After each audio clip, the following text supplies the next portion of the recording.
I'm gonna tell you a secret that you won't hear anywhere else.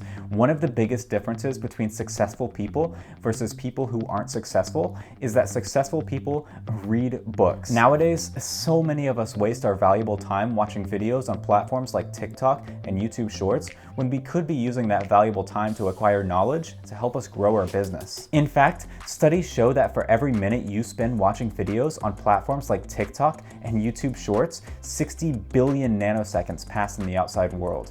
That's time you're never getting back. But the time that you spend reading books is time that you are investing in your future.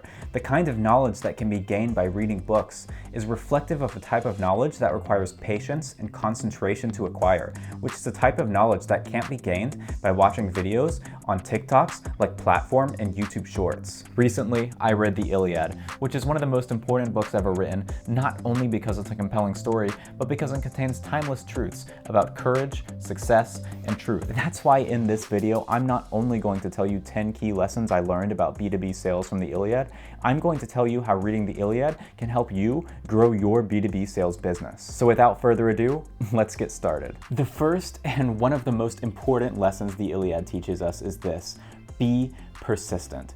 B2B sales is a dynamic, rapidly growing industry with potential for growth, upward mobility, and upward growth. But that doesn't mean success is guaranteed. In fact, just like how the fates of the Achaeans and Trojans wax and wane in the Iliad according to the wills of the gods, there will be moments when you too think failure is assured. But just because it seems like all hope is lost, doesn't mean that all hope is lost. When the long-haired Achaeans were beaten back against their ships by the brazen forces of Troy and forced to construct ramparts around their camps, their situation seemed hopeless too.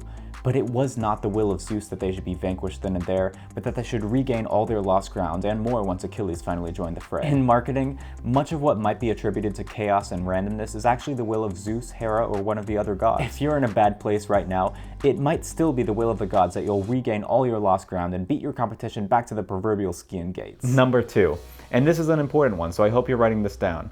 Sometimes, you have to go above and beyond to meet the expectations of your customers. When Agamemnon tried to win back Achilles' loyalty, he promised him a great bounty: 7 tripods, 10 talents of gold, 20 gleaming cauldrons, 12 horses, 7 women skilled in needlecraft, and a generous share of the spoils of Troy. But despite being offered this amazing offer, Achilles still refused the offer. Sometimes in B2B sales, you'll deal with difficult customers too. Customers like Achilles, who, godlike in their pride, will refuse any offer no matter how generous it is. But that's okay, because you never know when some external event will cause that potential customer to change their mind. For example, B2B sauce, B2B sauce, B2B sauce, B2B sauce. Hey, Milo, is there like a summary of this or something? No, it's just there's a lot of names in this book, and I don't really know. Hey, Milo, are we still recording? Number 3, and this one is important, so I hope you're taking notes. Integrate Algory into your workflow. In B2B sales, difficult customers and lengthy sales cycles can lead to a lot of uncertainty and doubt. Sometimes you need to know when to keep pursuing a new lead or marketing strategy and when to switch to something else. That's where Algory can help. When Priam leaves Troy in Book 24 of the Iliad to ransom the body of his son from Achilles, he asks Zeus for a sign that he will be protected as he goes into the Achaean camp, a prayer to which Zeus responds by sending a mighty eagle soaring overhead. This simple passage reminds us that interpreting the flight patterns of birds can help us gain critical knowledge from the gods. However, it's important to remember that Algory doesn't work if you haven't been making regular sacrifices to the gods, so be sure you're up to date with them. I find that a recurring Google Calendar event helps me not forget my weekly supplications to Zeus, who shield his thunder. Number 4, and this one's important, so I hope you're noting takes. Death comes for us all. In B2B sales, it's important to remember that, as mortals, none of us are ultimately in control of our own destiny. We might, like Achilles, long for total control of the world of men, such that even the deathless gods will marvel at our prowess and quiver before our wrath. But in the end, the lives of men are tragic and short, and ultimately glory often comes at the expense of our own happiness. As Achilles reflects in his response to Agamemnon's embassy in Book 9, by seeking glory on the battlefield, we forego a long, prosperous life with our loved ones. And by seeking a life of peaceful domesticity, we forego any chance that future generations will remember our name. But Achilles' decision to seek vengeance for the death of Patroclus reminds us that that second option is for crybabies and sissies, and that if we really want to succeed in B2B sales, the kinds of people we should surround ourselves with are the kinds of ruthless warriors who would sooner risk getting hacked to pieces by their enemies, their bodies returned to the earth that feeds us all, than relinquish one iota of their grind set. What do you mean, Milo? That's literally what the book says. Number 5. Humans are not in control of our destiny.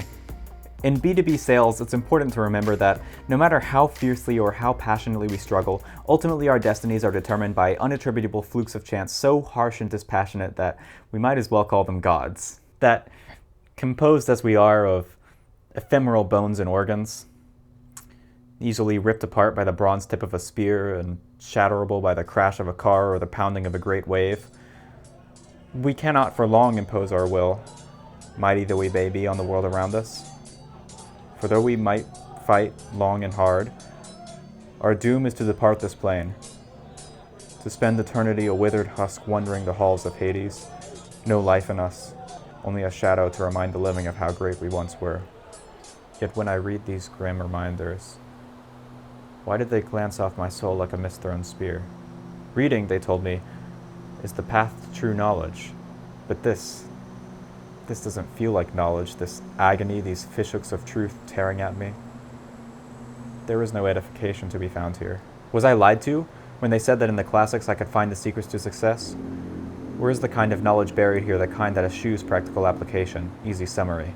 When I stumble my way through page after page of relentless violence, yet am left unmoved by Andromache's passionate entreaty to Hector for his safety and by the grim necessity of his resolve to refuse her, when I struggle in vain to fit the values of a long-dead civilization into a framework shaped by LinkedIn posts and productivity apps, when I see in the waxing and waning of the fates of the Achaeans only the hourly fluctuations of the S&P 500, then I am led to wonder, is it the classics that desolate the earth with wars, or is it, perhaps, only those of us who worship them while not allowing them to speak to us?